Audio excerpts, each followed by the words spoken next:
some ways in which we can lead a healthy mental life. Point number 4, be kind to yourself as well as to others. Now there are two ways to it. Some of us, only some of us, I believe, it's not a judgment, but I'm just sharing my experience with my clients. So some of us are really, really good with others. We offer so much love, friendship, we are present with them in terms of our time and energy. We are available to them when they need us. And often we feel isolated, unappreciated, unacknowledged when we need them. Okay?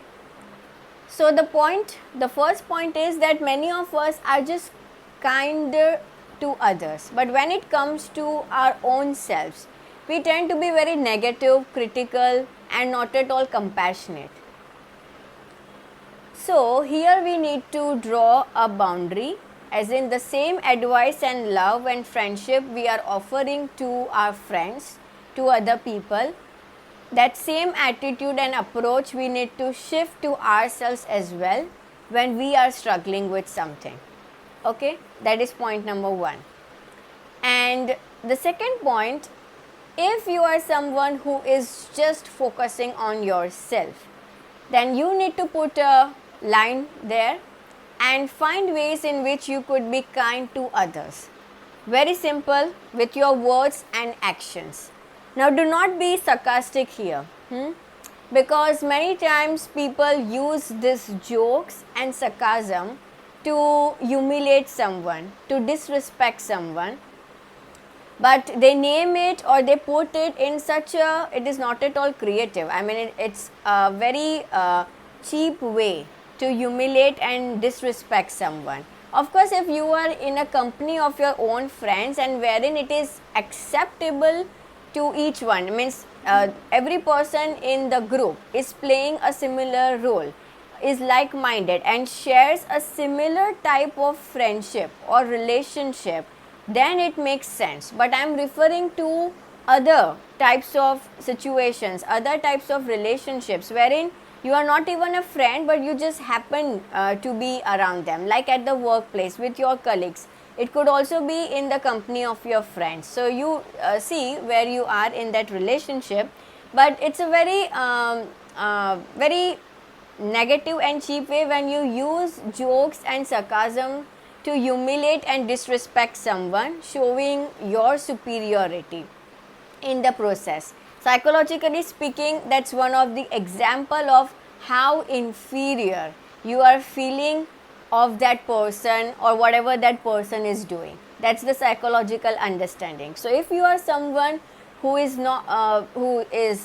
finding it hard to be kind to others, please take some small steps in your words and actions to be kind. Otherwise, you keep your opinions on the paper. That's the best advice one could offer. Kindness and giving love to people is very, very important, because that is your major role and responsibility as a human being. With the mind and with the power we have got in our brains as a human being is just rare, and it is given only to us. Second thing, we may not know what the other person is going through.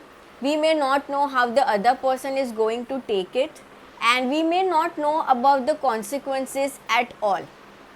Therefore, and in general also, just because we are a human being, it is our responsibility to be kind to people. It's very, very simple. Okay, and education doesn't talk much about values and of course many other aspects, but this has to do with our nature, with our personality. So no one needs to blame the external stimulus or factors, but you take the responsibility, to be kind with someone in your words and in your actions. So that is very important. And the third part, wherein wherever you are struggling, because certain relationships could be difficult, let's say, But and even with yourself, many times we struggle if we are in those days and moods where things are just going or having like a negative impact on us. Start focusing on your qualities. I'm talking in terms of another person right now. So in those disturbing relationships, focus on the quality of other person. There may be one or two qualities that could be good, so try focusing on that. Use more of gratitude and appreciation, and in general, be it with yourself or another person, be aware of your words, your reactions, your behavior, your mannerism, and check where you need to be more kind and compassionate with yourself and with another person. Next is point number 5, quality of thoughts. This is very very important. Now we have 60 to 70,000 thoughts a day, and all our thoughts are of similar pattern, has similar theme. कुछ अलग नहीं है, it's almost same, it's everyday same, unless if you have done some work, a deep shadow work, and you have brought yourself from your dark side, from the dark side of your personality, meaning from your unconscious side to more on the conscious side, तो कुछ अलग हो सकता है. So this needs deep meditation and deep journaling and deep basically awareness, as simple as that. So quality of thoughts is very very important. Two important questions here: what am I telling myself about myself? What am I telling myself about other person? What am I telling myself about this situation? What am I telling myself about my future? These 3 simple questions, which includes yourself, other people, and your future. So quality of your thoughts, are they more on the negative side or are they more on the healthy, helpful side? As simple as this. Now you need to add on some thoughts on a daily basis to improve the fertile land of your mental environment.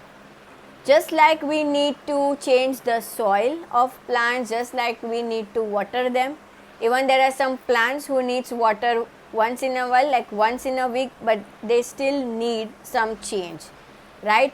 Change in their environment, change in the quality of stimulus, add it to it for its life. Likewise, for our life, we need to add the good quality thoughts into our routine. So if you try, it's very very important, and I keep on emphasizing on this, it's meditation. So at least have a meditation of 10 to 15 minutes, and use affirmations in your meditation to add new quality of thoughts. Second way is, as you are journaling, which we discussed in the first part of this series, while you are journaling about any issue, problem, or a topic, you are basically dealing with your thoughts, with your stories, but you are changing the narrative and you are changing your perspective, meaning you are changing your thoughts. Simple. Now as you are changing your thoughts, add new affirmations and new thoughts, and next time when you feel triggered in the presence or absence of that stimulus, meaning externally or internally, catch yourself what you are telling yourself, catch yourself what thoughts are going in your mind, and immediately change the thoughts, meaning you have to think those new thoughts, you have to speak the new thoughts, you have to affirm the new thoughts, and that's how you change the quality of your thoughts, and you get into the new pattern, the new cycle of your thoughts, which will be very very helpful to you. Thank you.